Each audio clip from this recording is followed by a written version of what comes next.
Cartel bosses rose to power with blood, money, and fear. But no empire lasts forever. Today, we'll uncover the dramatic last moments of the most infamous drug lords in history.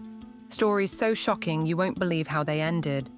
If you love true crime and want more stories like this, hit that subscribe button right now. Trust me, you won't want to miss what's coming next.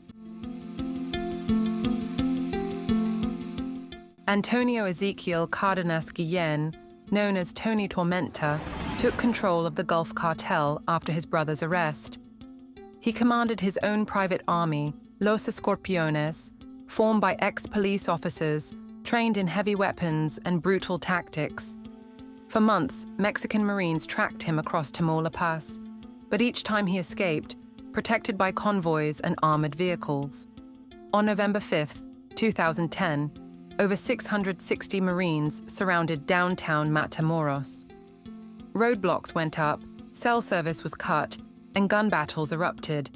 More than 300 grenades exploded as cartel gunmen hijacked buses and fired from rooftops. By afternoon, Tony was cornered in a building. Helicopters opened fire, and after a final clash, he and his bodyguards were killed.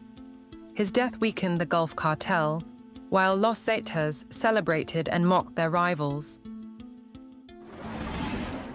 Gonzalo Rodríguez Gacha, known as El Mexicano, was one of the most feared leaders of the Medellin cartel. By 1989, he was at war with the government, DEA, Cali cartel, guerrillas, and former allies. A police informant betrayed him, and on December 15th, helicopters carrying elite units attacked. Gacha and his son Freddy tried to escape in a truck, but a running gunfight broke out. Cornered in banana fields, he fired at a helicopter with a submachine gun. Machine gun fire struck him, first in the leg and then in the face, killing him instantly. 2 days later, up to 15,000 people attended his funeral in his hometown. Helmer Herrera, known as Pacho, was one of the Cali cartel leaders. In 1996, he surrendered to Colombian authorities, but remained powerful even behind bars. On November 6, 1998, during a football match in prison, his old ally, Rafael Angel Uribe Serna, approached him. They hugged, but Uribe suddenly pulled a gun and shot Herrera 7 times in the head. Herrera died in the hospital soon after. Many believed the Norte del Valle cartel ordered his assassination. Arturo Beltrán Leyva, called El Jefe de Jefes, once rose within the Sinaloa cartel. After blaming El Chapo for his brother's arrest, he split and formed his own cartel, allying with Los Zetas. By late 2009, he was one of Mexico's most wanted men. On December 16th, 2,000 Marines stormed his luxury apartment in Cuernavaca. A 90-minute gun battle followed, with grenades and helicopters raining fire. Arturo and 3 bodyguards were killed. His death sparked brutal reprisals against military families. Amado Carrillo Fuentes, known as the Lord of the Skies, built a $25 billion empire with a fleet of jets. On July 4, 1997, he entered a private hospital in Mexico City for plastic surgery to change his face. Complications set in, and by the next morning, he was dead on the operating table. Rumors spread that he had faked his death, forcing the government to display his body publicly. Weeks later, the surgeons who operated on him were murdered. Ramón Arellano Félix, enforcer of the Tijuana cartel, was known for brutal massacres. On February 10, 2002, he was stopped by a police officer in Mazatlan. Ramón opened fire, killing the officer, but the officer returned fire, striking Ramón in the head. Both men died, and Ramón's death marked the decline of the Tijuana cartel. Francisco Rafael Arellano Félix, the eldest brother, was celebrating his 64th birthday in Los Cabos in 2013. A man dressed as a clown entered the party and shot him in the head and chest.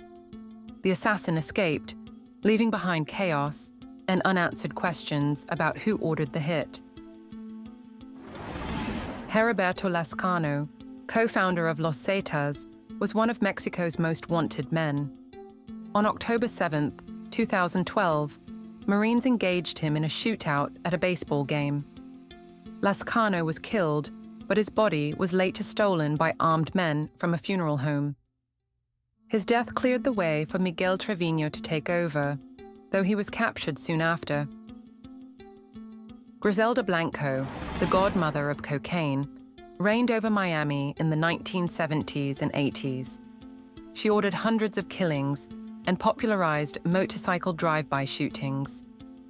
After prison and deportation to Colombia, she lived quietly until September 3, 2012. That day, she was shot twice in the head by a man on a motorcycle, killed in the very style she had invented. José Santacruz Londoño, known as Chepe, was one of the Cali cartel's founders. After escaping prison in 1996, his enemies set up an ambush disguised as a police checkpoint. Chepe was shot dead on the spot, ending his influence in the cartel wars. Ignacio Coronel, called the King of Crystal, was a top meth trafficker for the Sinaloa cartel. On July 29, 2010, soldiers surrounded his mansion in Zapopan. He fought back, killing one soldier, but was shot in the head and killed. Authorities seized millions in cash, weapons, and luxury goods from the house. Pablo Escobar, the world's most infamous drug lord, was finally hunted down on December 2, 1993.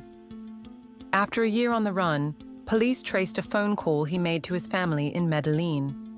Escobar tried to flee across rooftops, but was shot multiple times. A final bullet to the head ended his reign. His funeral drew more than 25,000 mourners, marking the end of the Medellin cartel.